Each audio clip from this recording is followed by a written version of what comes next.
At long last, we finally have an answer as to when we will be getting the war between the land and the sea. The final chapter of the Disney Plus and BBC Doctor Who partnership. And it's not necessarily airing when you think, and certain people are unhappy with when the final episode will air for very good reason. We've also got a couple of other stories, not loads today, this is going to be a smaller news video than usual. We've got a Lost Tennant episode that Mark Gatiss wrote back in the day, possibly being brought to Whovians very soon. And the wonderful Tom Baker. We actually know now where these pictures came from. In my last video I was like, I presume it's a convention or something, but we know why Tom was back in 4th Doctor gear, and we've got his thoughts on possibly doing multi-Doctor stories. And we've just had a bit of breaking news during the edit of this video. Just like the Daleks or the War Games, we will soon be receiving a new cut-down Classic Who episode.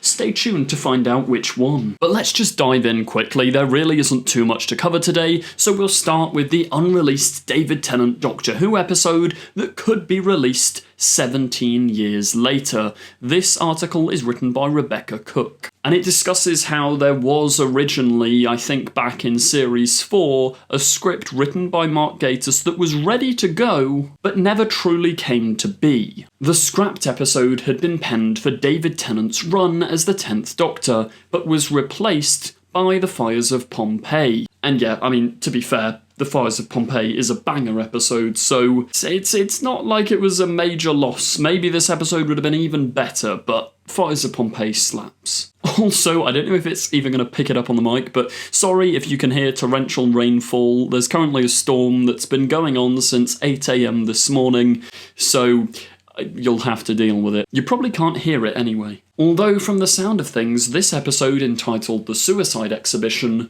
would have been a memorable entry as well. Penned by Mark Gatiss, the story would have seen the 10th Time Lord take on the Nazis. Yes, you did hear that right. I mean, Doctor Who did Let's Kill Hitler a couple of years later anyway, so it's not the most wild thing you've ever heard, in the British Museum for an Indiana Jones-style caper.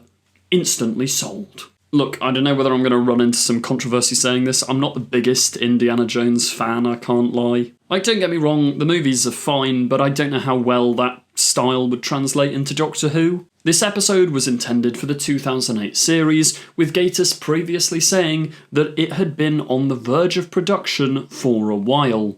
Now it could finally make its way to the avid Whovians via audio form. It's Big Finish, the Doctor Who audio adventure people who we actually discussed in our last video. They are the ones who may be set to bring this script to life, which would actually be really cool. I kinda hope they do that, because I know, like, I'm pretty sure it was Stephen Fry wrote an episode that got replaced by Tooth and Claw back for Series 2. Like, it would be really cool to see the original scripts for these Doctors performed by these Doctors that never actually got made. I'm pretty sure they've done this with, like, a couple of, I think maybe Colin's series, I'm just going off the top of my head here, but Colin Baker's Lost series, I think a couple of those got translated into audio form, which is kinda cool. Let me know in the comments whether you'd have hoped this actually got made. I think it sounds quite cinematic, so maybe it's better for the screen. Anyway, moving quickly on to our next story, Doctor Who legend Tom Baker receives his MBE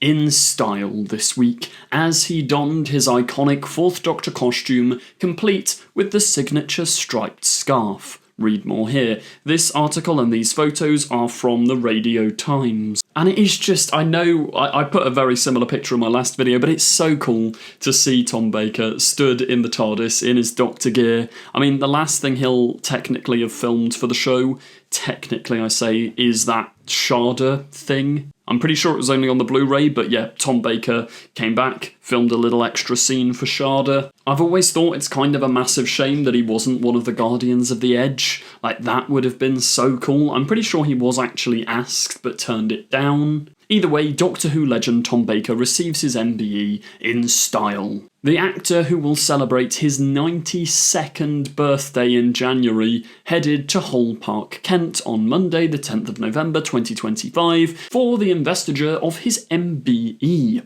which he received for services to television. Very well deserved, to be honest. I mean, I don't think there is, other than arguably David Tennant, there is not a Doctor who is as well known and as iconic as Baker. But when you consider that he is the longest running Doctor, like he was in the role for 7 years, he did so many episodes, that was the peak of the classic series in terms of viewing figures, in terms of public reception.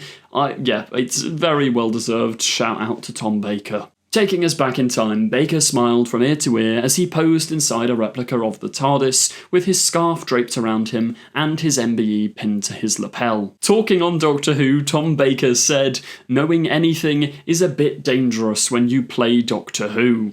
He said, "It's better to know nothing and to be good-natured," which is quite funny after seeing some of the behind-the-scenes clips of his tenure during those days. I mean, he said he's regretted the way he spoke to people, but what a man. The trick is to respond generously to other actors, which halves your task because you don't have to be driving it all the time. And then the big question that everybody will always ask, probably every Doctor ever, as for reunions with his fellow Doctors, he says, "I avoid them, you know.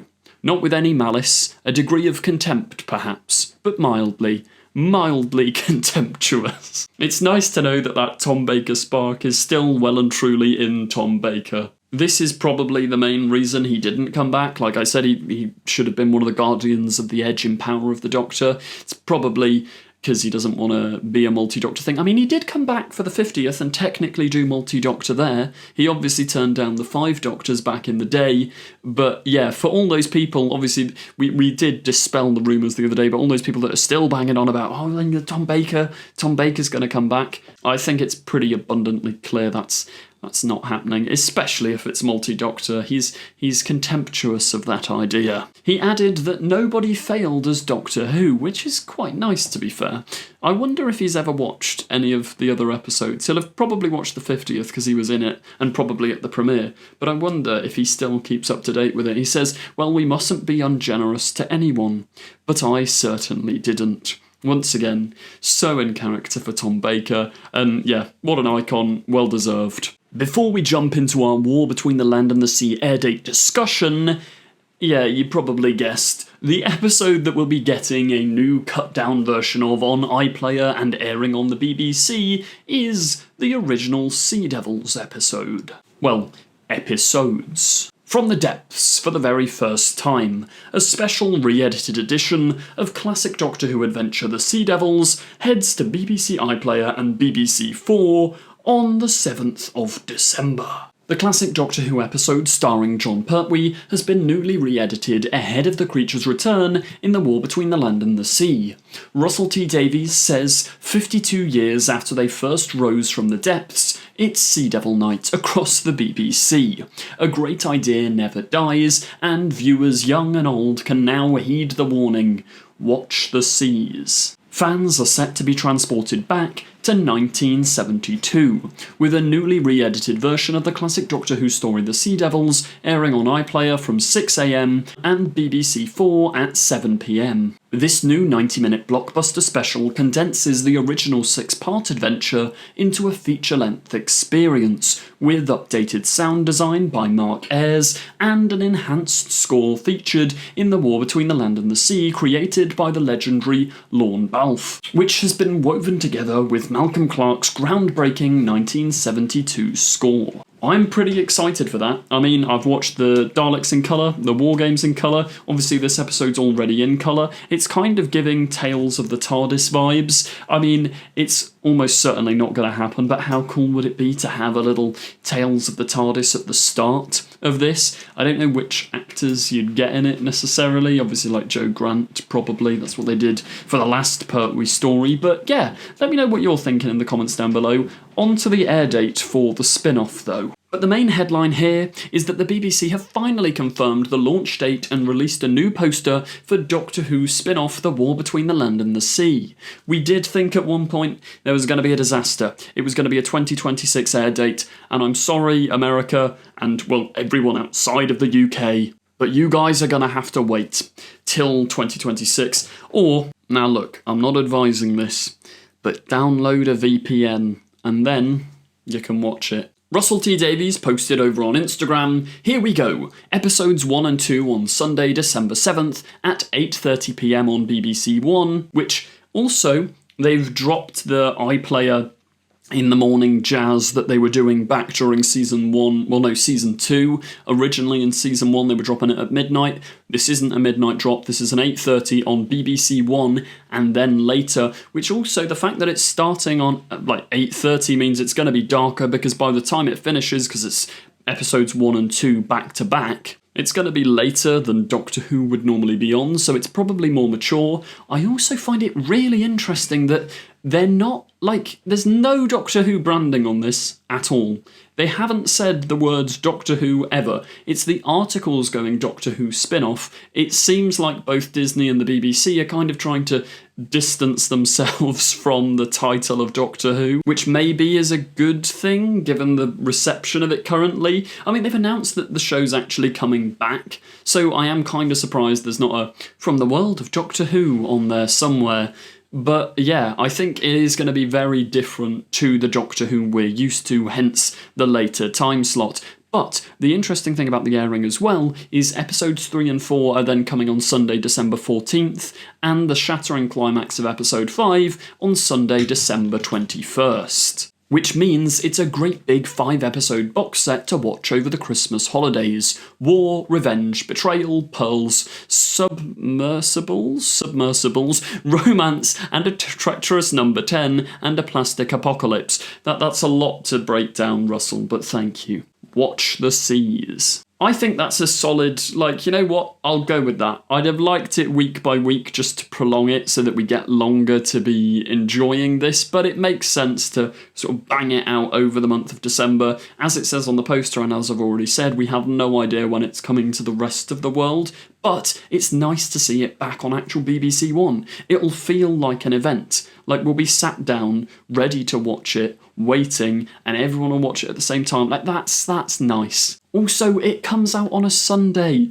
Thank you, Russell. Thank you. Because if it came out on the 6th of December, we'd be busy with the Echo's Destiny premiere, which those would have clashed. That would have been annoying. But thankfully, we're not. And I can give you some fun updates now. I'm pretty sure, I don't know when, but one of those weeks, Echo's Destiny will be coming out on the Saturday. So you'll get Echo's Destiny, our Doctor Who fan film, and The War Between the Land and the Sea. Back to back. That's exciting, probably, if you like that kind of stuff. Maybe. But TV Zone have pointed out something quite valid and slightly perplexing. They've put the finale up against the I'm a Celeb final on ITV. That is the toughest competition that the BBC could have given it. Which, like, that combined with not having the Doctor Who logo, do the BBC have concerns? Russell and team have said they're very proud. I mean, we're going to break down a quote from Russell in a minute of the show, and I've got high hopes for it. As I say, if it's anything like Torchwood Children of Earth, I think it's absolutely going to slap.